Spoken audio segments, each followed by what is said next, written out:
புதிய பூமி நண்பர்கள் அனைவருக்கும் வணக்கம். நான் ராஜ்பாபு. தமிழ்நாட்டில் இதுவரைக்கும் எந்த குரல் ஒலிக்காமல் இருந்ததோ, தமிழ்நாட்டில் எந்த குரல் ஒலிக்கக்கூடாதுன்னு நினச்சிருந்தோமோ அந்த குரல் இன்றைக்கு ஒலிக்க தொடங்கி இருக்கு. தமிழ்நாட்டில் வாழறதுக்கு எனக்கு பாதுகாப்பு இல்லை.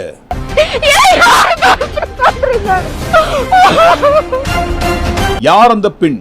எதுக்காக தமிழ்நாட்டில் வாழறதுக்கு பாதுகாப்பு வேணும்னு கேட்டாங்க. ரெண்டாவது, ஒரு எம்எல்ஏ சம்பவ இடத்திற்கு வராரு, அதுவும் 1.5 நாள் கழிச்சு வராரு.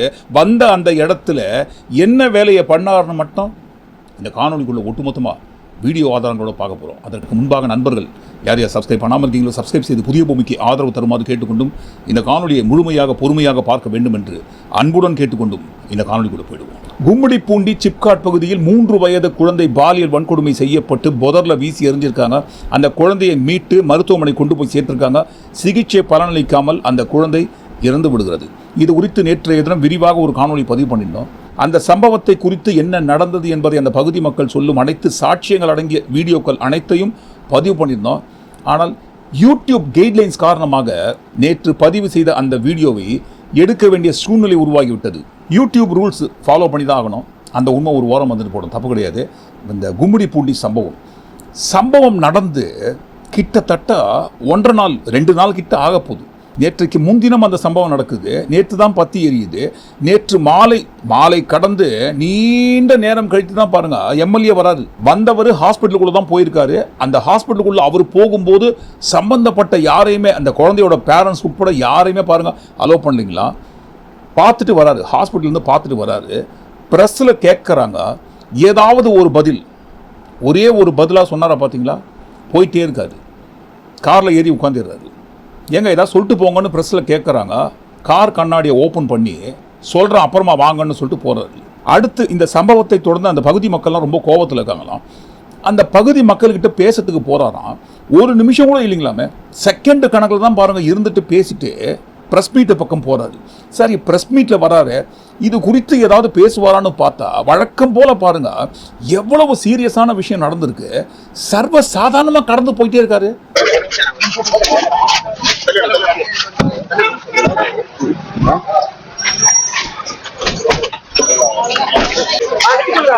அந்த தொகுதியோட எம்எல்ஏங்க டிவிகே கட்சி.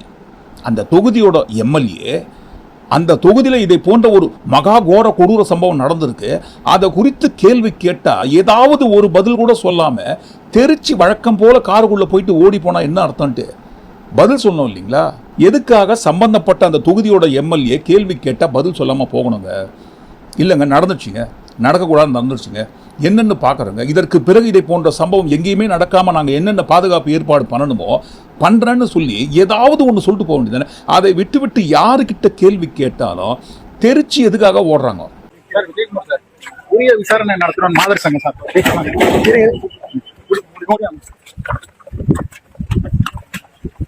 விசாரணை நடத்தணும். இதுல புலம்பெயர்ந்த தொழிலாளர்களுக்கு பாதுகாப்பு வேணும் உள்ளிட்ட கோரிக்கைகளை மாதர் சங்கம் கேட்டிருக்கு சார். என்ன சார் உங்களோட கருத்து?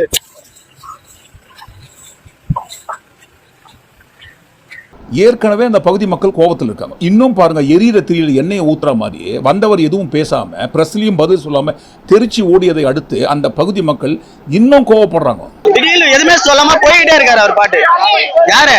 நம்ம எம்எல்ஏ தான் போயிட்டே இருக்காரு. என்ன கேட்டிருக்கோம்? எங்களுக்கு என்ன சார், நேத்து நடந்தது நைட்டு இதுவரையும் வரல.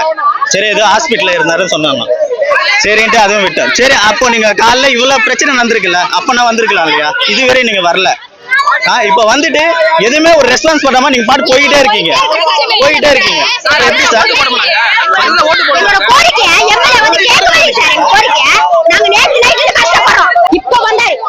ஒரு 10 நிமிஷம் வந்தாரு எம்எல்ஏ, பார்த்தா போயிட்டே இருக்காரு. என்ன சார் வருது எம்எல்ஏ? அப்போ பாத்து போட்டுக்க சார் வருது.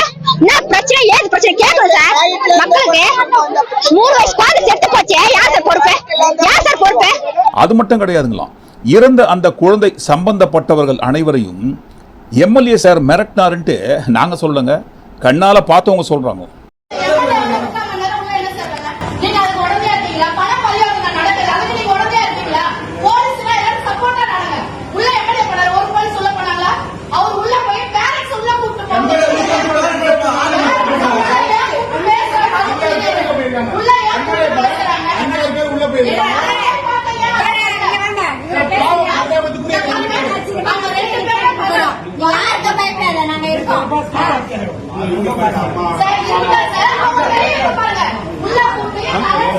அவங்க கூட வந்து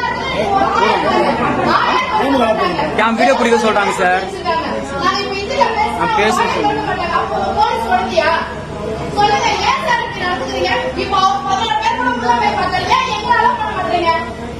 எதை கேளுங்க, நாங்கள் இப்போதாங்க வந்திருக்கோம் புதுசுங்கன்னுவாங்க. ஆனால் பாருங்க, இந்த மிரட்டுற வேலையில் மட்டும் பழம்பெரும் கட்சிகளை காட்டிலும் ரொம்ப எக்ஸ்பீரியன்ஸாக ஒர்க் பண்ணுற அளவுக்கு எப்படி எக்ஸ்பீரியன்ஸ் வருதுங்க? நாங்கள் கேட்கலங்க, மக்கள் கேட்குறாங்க. எதை கேட்டாலும் புதுசுன்னு சொல்கிறீங்களேங்க, ஆனால் பாதிக்கப்பட்டவங்களை மிரட்டுறதுல மட்டும் எப்படி உங்களுக்கு எக்ஸ்பீரியன்ஸ் இவ்வளோ வந்திருக்குன்ட்டு மக்கள் கேட்குறாங்க சார். தமிழ்நாட்டையே ஒட்டுமொத்தமாக உலுக்கிய சம்பவம்னு எப்போவாவது ஒரு நாள் தான் பாருங்கள் அதை போன்ற சம்பவம் நடக்கும்போது தலைப்பு செய்தியாக போடுவாங்க ஊடகத்தில். ஆனால் பாருங்கள், இன்றைக்கு தினந்தோறும் பதிவு பண்ணுகிறாங்க. எந்த டிவி, எந்த மெயின் ஸ்ட்ரீம் ஊடகத்தை திறந்தாலும் ஃப்ளாஷ் நியூஸே தமிழ்நாட்டை உலுக்கிய சம்பவம்னு டெய்லி அரங்கேறி கொண்டிருக்கிறது. அது குறித்து தெளிவுபடுத்த வேண்டியது யாருங்க? ஆட்சியாளர் கடமை, மக்களுக்கு தெளிவுபடுத்த வேண்டியது. இதை போன்ற பிரச்சனை இனிமேல் நடக்காதுங்க, நாங்கள் பார்த்துக்கிறோங்க, பாதுகாப்பு ஏற்பாடெல்லாம் பண்ணுறோன்னு சொல்ல வேண்டிய சம்பந்தப்பட்ட ஆட்சியாளர்களே சம்பவத்தை குறித்து பிரஸில் கேள்வி கேட்கும்போது பதிலை சொல்லாமல் தெரிச்சு ஓடினா அதுக்கு என்ன அர்த்தம்? எந்த கேள்வி கேட்டாலும் நீங்கள் பதில் சொல்ல போகிறதுல பதில் உங்ககிட்ட இருந்து வராது. பதில் இருந்தால் தானே வரத்துக்கு. இப்படி எந்த கேள்விக்கும் பதில் இல்லாமல் பதில் சொல்லாத ஒரு ஆட்சி உங்களுக்கு தேவையா? அந்த சிஎம் சீட்டில் நீங்கள் ஏன் இருக்கணும்? அந்த நாற்காலி உங்களுக்கு எதுக்கு? அந்த பதவி உங்களுக்கு இப்போ எதுக்கு சார் அப்படின்ட்டு நாங்கள் கேட்கலங்க, சிஎம் சார் கேட்டது. மேக்சிமம் உங்ககிட்ட இருந்து வர பதில் சாரிமா, தெரியாம நடந்துருச்சுமா, இல்லனா நடக்க கூடாதது நடந்துருச்சுமா, சாரிமா. இந்த வெற்று விளம்பர மாடல் திமுக சர்க்கார் இப்ப சாரிமா மாடல் சர்க்காரா மாறிடுச்சு. எப்படி கேள்வி கேட்டாலும் உங்ககிட்ட இருந்து எந்த பதிலும் வர போறதில்லை. ஏன்னா இருந்தா தானே வரும். உங்க ஆட்சி எதுக்குங்க சார்? நீங்க உட்கார்ந்து இருக்கிற அந்த சிஎம் பதவி எதுக்குங்க சார்?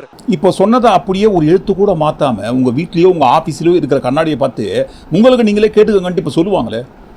கடந்த 3 ஆண்டு காலங்களில், இதற்கு முந்தைய ஆட்சி இருந்த அந்த கடந்த 3 ஆண்டு காலங்களில் ரொம்ப பெரிய சம்பவமாக பார்க்கப்பட்டது அண்ணா யூனிவர்சிட்டி பாலியல் வன்கொடுமை வழக்கு.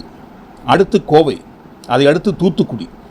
ரொம்ப, அதாவது இன்றைக்கு தினந்தோறும் அரங்கேறி கொண்டிருக்கிறது பாருங்க. எங்க பார்த்தாலும் ஒரு நாளைக்கு 7-8 பாலியல் வன்கொடுமை வழக்கு தொடர்ந்து பதிவாகி கொண்டே இருக்குது. அந்த மாதிரிலாம் எதுவும் நடக்கல. ஒரு 3 சம்பவங்கள் கடந்த 3 ஆண்டு காலங்களில் பெரிய அளவில் நடந்திருக்கும். அந்த சம்பவங்களை வைத்துக்கொண்டு ஏதோ பாருங்க, ஆட்சியில் இருக்கிற முதல்வர் ஸ்டாலின் அவர்கள் தான் பண்ணுங்கப்பா, நீங்க பண்ணுங்க, ஒன்றும் பிரச்சனை கிடையாது, நான் உங்களுக்கு பாதுகாப்பு கொடுக்குறேன்னு சொன்னதை போல என்ன பேச்சு, எவ்வளவு அவதூறு பரப்புனாங்க. என்னமோ ஆளுங்கட்சி துணையோடு தான் தமிழ்நாட்டில் பாலியல் வன்கொடுமை நடப்பதை போன்ற ஒரு மாய தோற்றத்தை உருவாக்குனீங்க இல்லைங்களா? கருவில் இருக்கும் குழந்தை முதல் மூதாட்டி வரைக்கும் பெண்களுக்கு தமிழ்நாட்டில் பாதுகாப்பே இல்லை. இது ஒழியணும்னு சொன்னா அண்ணனா, தம்பியா, உங்க வீட்டு பிள்ளையா, எல்லாருக்கும் நம்ம வீட்டு பெண் பிள்ளைகளுக்கு பாதுகாப்பு கொடுப்பதற்கு நம்ம அண்ணா ஆட்சி தான் வரணும்ட்டு நீங்க தானே கேன்வாஸ் பண்ணீங்க, மார்க்கெட்டிங் பண்ற மாதிரியே. பெண் குழந்தை முதல் வயதான பாட்டி வரைக்கும் பெண்களுக்கு பாதுகாப்பு இல்லாத ஒரு ஆட்சியை நடத்தி கொண்டிருக்கக்கூடிய இந்த ஆட்சியாளர்கள் தேவையில்லை. தங்கள் வீட்டு பெண்களுக்கு அண்ணனாக, தம்பியாக, பிள்ளையாக பாதுகாப்பு கொடுக்க எங்கள் தலைவர் தளபதி அவர்கள் தான் வேண்டும் என்று மக்கள் சொல்லிக் கொண்டிருக்கிறார்கள். அன்றைக்கு அந்த பொங்குன அவரே தான் குழந்தைக்கு இதை போன்ற ஒரு கோர கொடூர சம்பவம் நடந்து கொண்டிருக்கும் அதே நாளில் அதே நேரத்தில் மாற்றுக் கட்சி இணைப்பு விழான்னு ஒரு விழாவை பிரம்மாண்டமாக கோடி கணக்கில் செலவு பண்ணி ஏற்பாடு பண்ணி ஆட்டம் பாட்டம் கொண்டாட்டம் என்ன கோலாகலமாக கொண்டாடுறாங்க. என்ன பாருங்கள், தமிழ்நாட்டில் மக்கள்லாம் பாதுகாப்பை உணர்ந்து பாதுகாப்போடு இருந்து சந்தோஷமாக இருக்காங்க. அந்த சந்தோஷத்தை கோடி கணக்கில் செலவு பண்ணி விழாலாம் எடுத்து கொண்டாடுறாங்க. அந்த விழா எடுத்து கொண்டாடுற அதே மேடையில் தான் உங்கள் வீட்டு பிள்ளைக்கு ஓட்டு போட்டு உட்கார வைங்க, பெண்களுக்கு பாதுகாப்பு கொடுக்கணும்னு சொன்ன அவரே தான் பாருங்க எதிர்க்கட்சியே இல்லாத சட்டமன்றத்தை உருவாக்குவாராம். இந்த சின்ன பசங்க வருங்காலத்தில் எதிர்க்கட்சியே இல்லாத சட்டமன்றத்தில் எங்கள் தலைவரை முதலமைச்சராக அமர வைப்போம். இந்த அளவுக்கு ஓட்டு போட்டு இந்த அளவு சீட்ல ஜெயிச்சே, உங்களை ஜெயிக்க வச்சே பாருங்க தமிழ்நாட்டை ஒரு வழி ஆகிட்டீங்க. உண்மையிலேயே இன்றைக்கு தான் பெண்களுக்கு பாதுகாப்பு இல்லாத சூழ்நிலையை பெண்கள் உணர்கிறார்கள். அதற்கு ஆதாரம் பின்னாடி வருது. எந்த பெண்களுக்கும் பெண் குழந்தைகளுக்கும் பாதுகாப்பு கொடுப்போம்னு சொன்னாங்களோ பாதுகாப்பு கொடுக்க முடியல. அந்த பாதுகாப்பு கொடுக்க முடியலன்றதை கூட பாருங்க ஒத்துக்க மாட்டாங்க, உண்மையை சொல்ல மாட்டாங்க. இதற்கு பிறகு இதை போன்ற சம்பவம் நடக்காம பார்த்துட்டு யாருமே அதிகாரப்பூர்வமாக ஒரு அறிக்கையை கூட கொடுக்க மாட்டாங்க. ஆனா பாருங்க, கோலாகலமாக விழா எடுத்து கொண்டாடி கோடி கணக்கில் செலவு பண்ணி எதிர்காலத்தில் எதிர்கட்சியே இல்லாத சட்டமன்றத்தை உருவாக்க போறாங்களாம். தமிழ்நாடு விளங்கும். ஒரு குற்றம் நடக்கும்போது அந்த குற்றத்தில் ஈடுபட்ட குற்றவாளிக்கு கடுமையான தண்டனை கொடுக்கிற பட்சத்தில் மீண்டும் இதை போன்ற ஒரு குற்றத்தை செய்வதற்கு பயப்படுவாங்க எல்லாரும். ஆனால் இங்கே என்ன நடக்குதுங்க, சில தினங்களுக்கு முன்பாக சேலம் மணிகண்டன் டிவிகே கட்சியை சேர்ந்தவர், ஆனால் பாருங்கள் அவரை கைது செய்ததற்கு பிறகு அவருக்கும் எங்களுக்கும் எந்த சம்மந்தம் இல்லைங்கன்ட்டு ஒரு அறிக்கை கொடுக்குறாங்க. அவர் டிவிகே கட்சியை சேர்ந்தவர்லன்ட்டு, ஆனால் எல்லா பேனர்லேயும் அவர் இருக்கிறாரு, எல்லா ஃபங்க்ஷன்லேயும் அவர் இருக்கிறாரு. ஆனாலும் பாருங்கள் எங்களுக்கும் அந்த மணிகண்டனுக்கும் சம்மந்தம் இல்லைன்ட்டு ஒரு அறிக்கை மட்டும் கொடுக்குறாங்க. டைப்ரைட்டிங் கூட பண்ணல பாருங்கள், அவசரமாக கையால் எழுதி இதுதான்ப்பா அறிக்கை, எங்களுக்கும் அவருக்கும் எந்த சம்பந்தம் இல்லை பார்த்துக்கமான்ட்டு அசால்ட்டாக கொடுக்குறாங்க. சரி, அந்த சம்பந்தம் இருக்கா இல்லையான்றதை விசாரணையில் தெரிஞ்சுக்கிட்டேன், தப்பு கிடையாது. ஆனால் பாருங்கள் அந்த சேலம் மணிகண்டன் வழக்கு கிட்டத்தட்ட ஒரு 50க்கும் மேற்பட்ட பெண்களை, அந்த பெண்கள் சம்பந்தப்பட்ட 8000க்கும் மேற்பட்ட வீடியோக்களை பதிவு செய்து வைத்ததாகத்தான் பாருங்கள் அவர் மீது வழக்கு தேடி கண்டுபிடிச்சி கைது பண்ணிட்டாங்க. ஆனால் பாருங்கள் கடந்து போகிறாங்க சர்வசாதாரணமாக. என்னங்க 50க்கும் மேற்பட்ட பெண்களை இந்த மாதிரி 8000க்கும் மேற்பட்ட வீடியோ வச்சு எடுத்திருக்காருன்றாங்க. அந்த சேலம் மணிகண்டன் மட்டும்தான் அதில் ஈடுபட்டிருப்பாரா? அந்த மணிகண்டன் என்கின்ற ஒரே ஒரு நபரால் மட்டும்தான் முடியுமா? யார் அவர்? அவருடைய பின்னணி என்ன? அந்த பின்னணிக்கு பின்னாடி எவ்வளோ பேர் இருக்கிறாங்க? மீண்டும் ஒரு பொள்ளாச்சி சம்பவம் நடப்பதை போல இருக்குன்ட்டு விசாரிக்கவே இல்லை. வந்தீங்களாப்பா, வாங்கப்பா கைது பண்ணியாச்சா, ஓகே, ரிமாண்ட் பண்ணியாச்சா, ஓகே, விட்டுடுங்க, அடுத்து பாருங்க வேலையை. எவ்வளோ பெரிய பெரிய விஷயங்களை கூட சர்வ சாதாரணமாக கடந்து போயிட்டே இருக்காங்க. ஏதோ கொசு கடிக்கிற மாதிரி, கொசு கடிச்சிச்சா போங்கப்பா அப்படின்னு தட்டி விட்டுட்டு போகிறாங்க. இதுக்கு முன்னாடி ஒரு கழிப்பறை இல்லாத கிராமத்தை உருவாக்கிய ஒரு முட்டாள் முதலமைச்சர் யாரை சொன்னது? தூத்துக்குடியில தன்னுடைய வீட்டுல கழிவறை இல்லையா? இதுதான் தமிழ்நாடு முன்னேறிய மாநிலமா? இதுதான் திராவிட 2.0வா? ஒரு கழிவறை இல்லாத ஒரு கிராமத்தை உருவாக்கிய ஒரு முட்டாள் முதலமைச்சர். இதுக்கு மேல சொல்றதுக்கு கோபமான வார்த்தைகள் எனக்கு இல்ல கிடையாது. அந்த சம்பவத்தை குறித்து முட்டாள் முதலமைச்சர்னு இவரு, அதே சம்பவத்தை குறித்து உசுர உங்களால திருப்பி கொடுக்க முடியுமான்ட்டு இவரு. ஒரு பொண்ணு டாய்லெட் வசதி சரியா இல்லாம ஒரு அவசரத்துக்கு காட்டு பக்கம் போய் ஒதுங்கினாங்களே, என்ன ஆச்சு? இந்த உலகத்தை விட்டே போயிட்டாங்க. அதுக்கு என்ன பதில் சொல்ல போறீங்க? இந்த பிள்ளைங்களை உங்களால திருப்பி கொடுக்க முடியுமா சார்? அந்த உசுர அந்த குடும்பத்துக்கு திருப்பி கொடுக்க முடியுமான்ட்டு இன்றைக்கு தினம்தோறும் கணக்கு வழக்கு இல்லாம, நேற்றைக்கு ஒரு நாள் மட்டுமே பாருங்க 5 இடத்துல இதை போன்ற ஒரு பாலியல் வன்கொடுமை சம்பவங்கள் நடக்குது. இதுக்கெல்லாம் என்ன பதில் சொல்லுவீங்க? சம்பந்தப்பட்ட அந்த குடும்பத்துக்கு அந்த உசுரெல்லாம் உங்களால் திருப்பி கொடுக்க முடியுமா?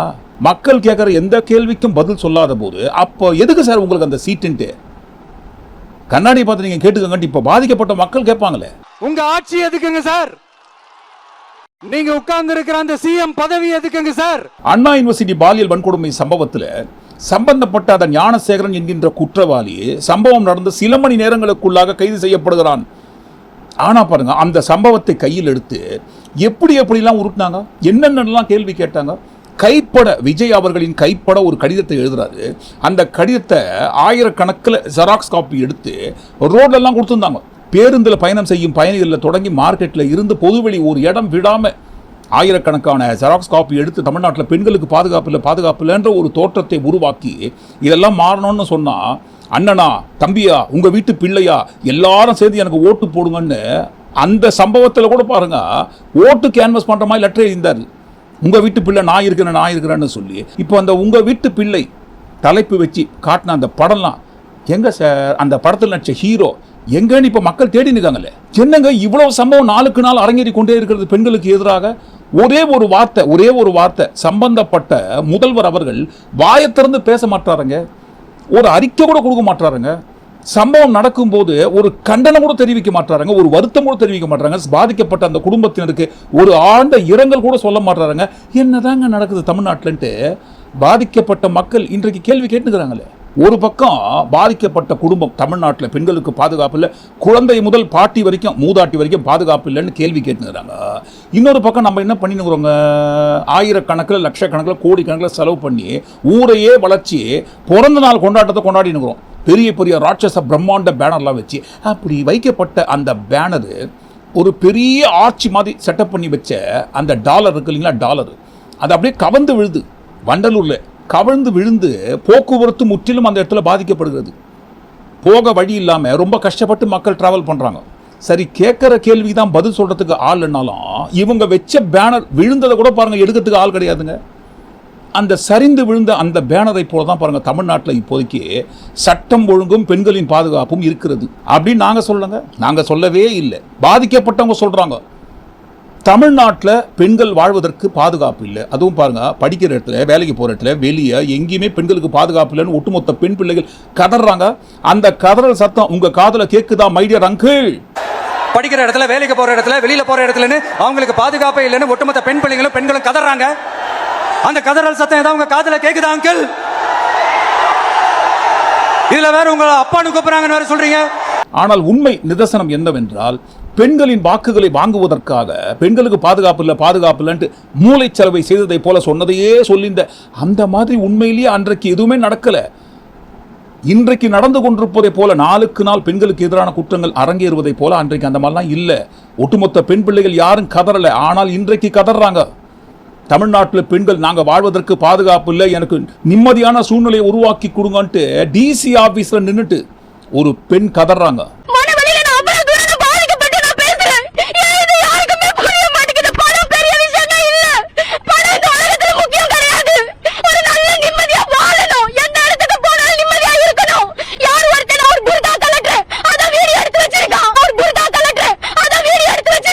வாழ்வதற்கு எனக்கு பாதுகாப்பு கொடுங்கன்னு பிரஸ் மீட்ல அழுகின்ற அந்த பெண் மதுரை தெற்கு வாசலை சேர்ந்தவங்க.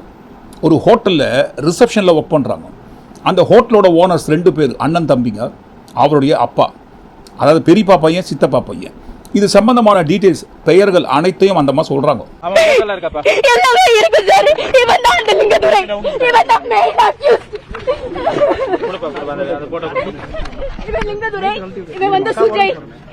ராமச்சந்திரன்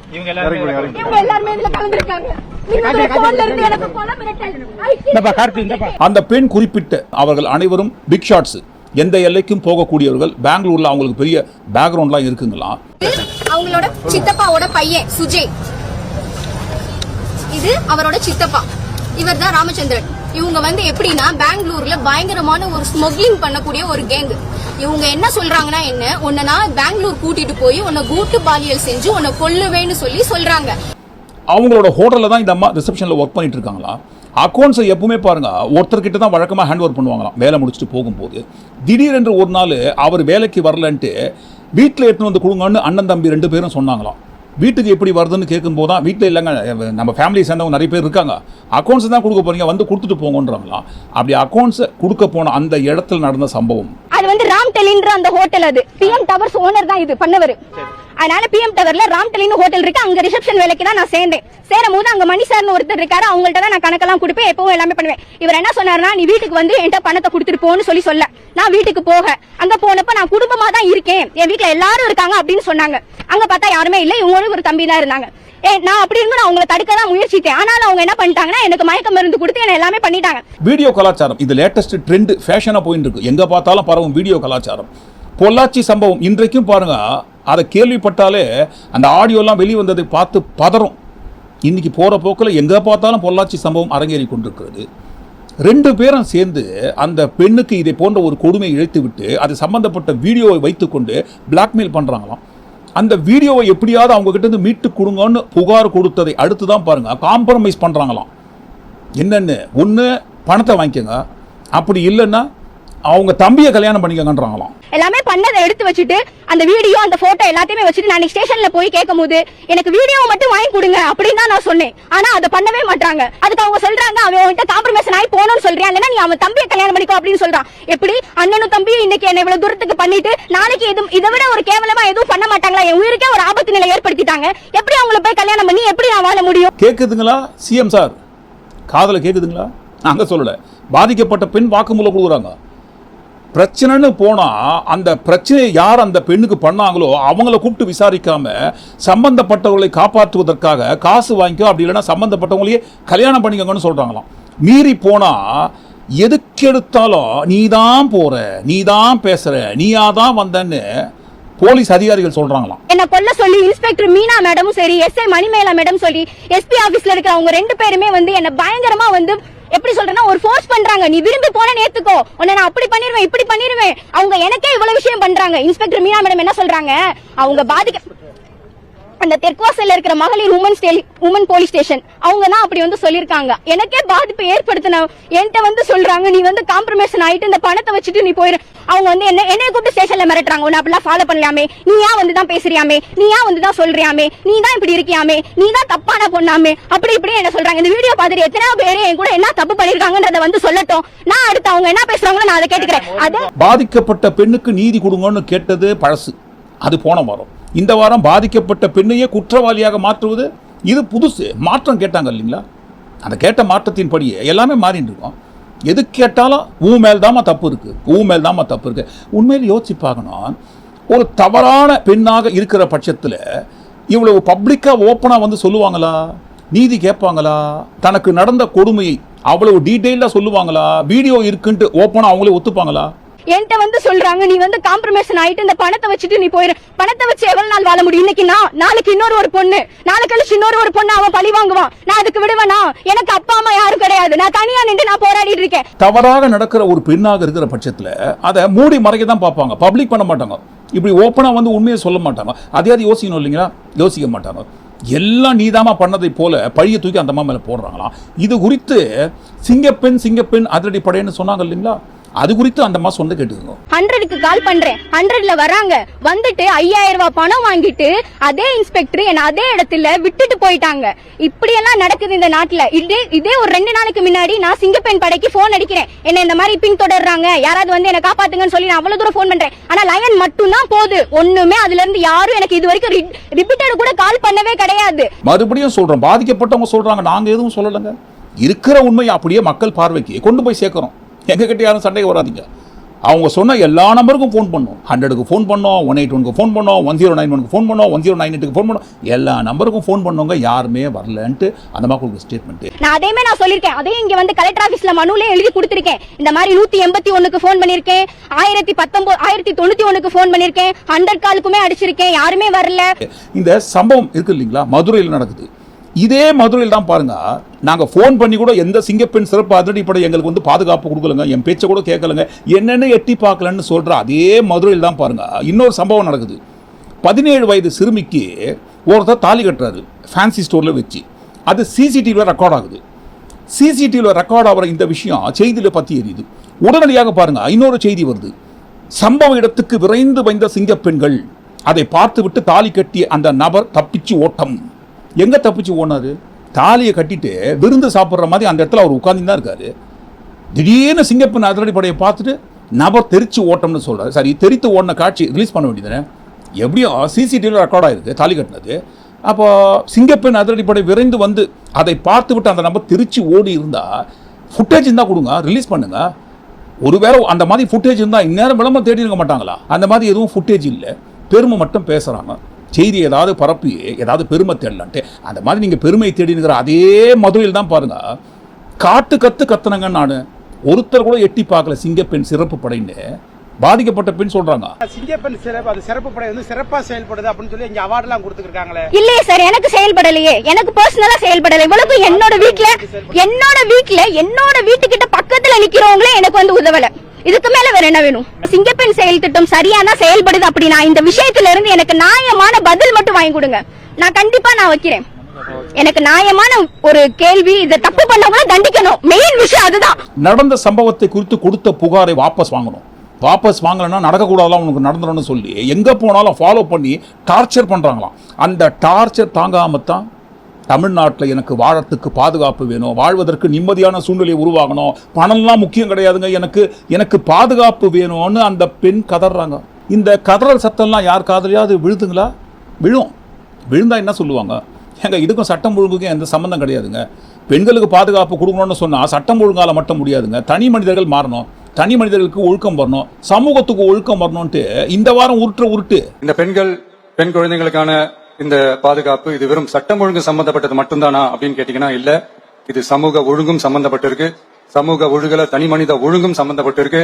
தனி மனிதன் ஒழுங்கா இருந்தாலும் அந்த சமூகம் தன்னால மாறும். அப்பதான் இந்த இடத்துல வடிவேல் சொல்ற டயலாக ஞாபகப்படுத்த வேண்டியிருக்கு. சீரியஸான கண்டென்ட்டா இருந்தாலும் அந்த இடத்துல வேற வழி இல்லைங்க.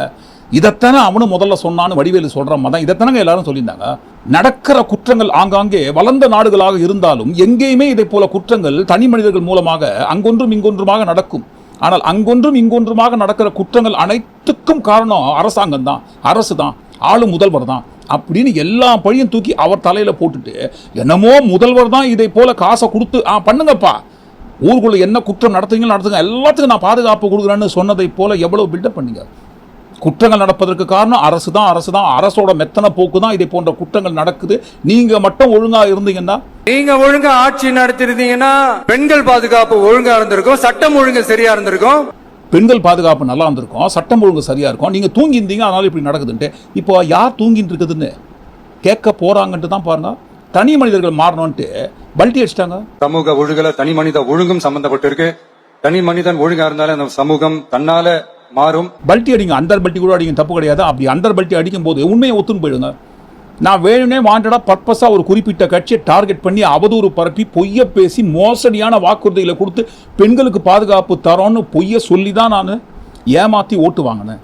என்னாலாம் கண்டிப்பாக பெண்களுக்கு பாதுகாப்பு கொடுக்க முடியாதுங்க. என்னால் மட்டும் கிடையாதுங்க, யாராலுமே இதை போல நடக்கிற குற்றங்களை தடுத்து நிறுத்த முடியாது. வேண்டுமானால் குற்றங்கள் நடந்ததற்கு பிறகு துரிதமான நடவடிக்கை எடுத்து தண்டனை வாங்கி கொடுக்கலாம். மற்றபடி நடக்கும் குற்றங்களை தடுக்கவே முடியாதுன்ட்டு பொய்ய பேசி ஓட்டு வாங்கிட்டேன்னு உண்மையை ஒத்துக்கங்க.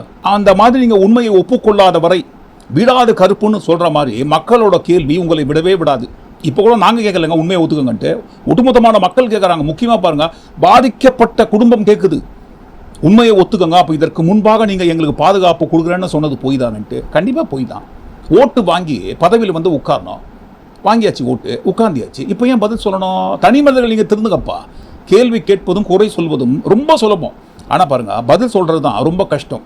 கேள்வி மட்டுமே கேட்டிருந்தவர் பதில் சொல்ற இடத்துக்கு வந்திருக்காரு. இப்போ பதில் சொல்ற இடத்துக்கு வந்த பிறகு நீங்க என்ன நினைக்கிறீங்க? ஒட்டுமொத்தமாக எல்லாத்தையும் கூட்டி கழிச்சு இந்த காணொலிக்குள்ள வந்த எல்லா விஷயங்களை குறித்து முக்கியமாக பாருங்க, தமிழ்நாட்டில் எந்த குரல் ஒலிக்க கூடாதுன்னு நினைச்சிருந்தோமோ அந்த குரல் ஒலிக்க தொடங்கி விட்டது.